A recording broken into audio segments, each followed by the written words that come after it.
Hello foodies, welcome to healthy food healthy family. இன்னைக்கு நாங்கள் ஷோவில் பார்க்குறது பீஃப் போன் மேரோ உடம்புக்கு ரொம்ப நல்லது.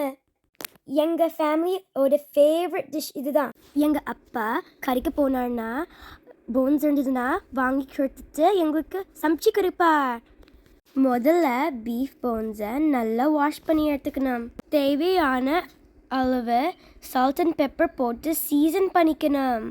அப்புறம் 450 degrees Fahrenheit வந்து 15 to 20 minutes பேக் பண்ணி எடுத்துக்கணும். இப்போ எங்களோட பீஃப் போன் மேரோ வந்து சூப்பராக ரெடி ஆயிடுச்சு.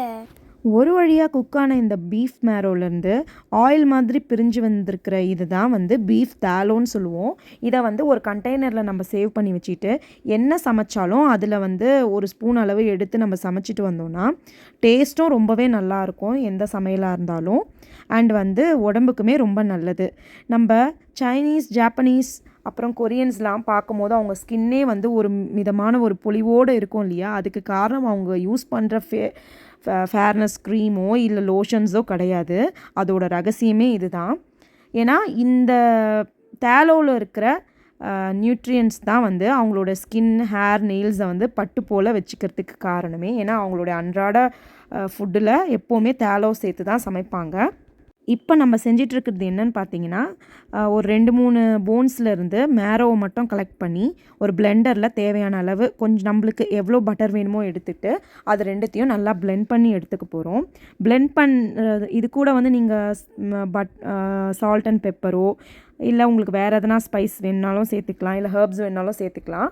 அதை வந்து இப்போ நல்லா நம்ம பீட் பண்ணிக்கிட்டே இருந்தோன்னா ஒரு 2 மினிட்ஸ் தொடர்ந்து அந்த பட்டர் வந்து நல்லா இறுகி இந்த கன்சிஸ்டன்சிக்கு வந்துடும். நல்லா பேஸ்ட் மாதிரி இருக்கும்.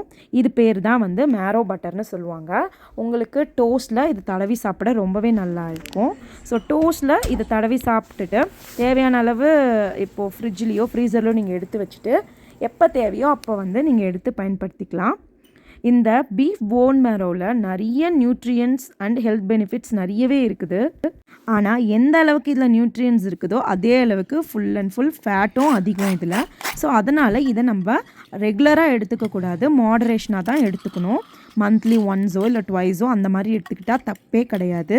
இது வந்து பார்த்திங்கன்னா நார்மல் இப்போ பேக் பண்ணி எடுத்த மேரோவை டைரெக்டாகவே நீங்கள் வந்து இந்த டோஸ்ட்டில் வச்சு சாப்பிடும் போது ரொம்ப சூப்பராக இருக்கும். அண்ட் நம்மளுடைய பீஃபில் செஞ்ச அந்த போன் மேரோவில் செஞ்ச அந்த பட்டரையும் நீங்கள் டோஸ்ட்டில் தடவி சாப்பிட நல்லாயிருக்கும். ஸோ வந்து 2 வேரியேஷனில் நீங்கள் சாப்பிட்லான்றதுக்காக தான் 2 விதமாக இதை செஞ்சு காட்டியிருக்கோம். எங்களுக்கு பிடிச்ச இந்த ரெசிப்பியை உங்கள் கூட ஷேர் பண்ணிக்கிறதுல எங்களுக்கு ரொம்பவே சந்தோஷம். அண்ட் எவ்வளோ சுவையான அண்ட் ஆரோக்கியமான உணவாக இருந்தாலும் அளவாக சாப்பிட்டு நலமாக வாழுங்க. மீண்டும் வேறு ஒரு வீடியோவோட உங்களை சந்திக்கும் வரை உங்களிடமிருந்து விடை பெறுவது உங்கள் தேவி முகேஷ் மற்றும் தியா முகேஷ். அண்ட் கண்டிப்பாக நம்ம சேனலை சப்ஸ்கிரைப் பண்ண மறந்துடாதீங்க. தேங்க்யூ.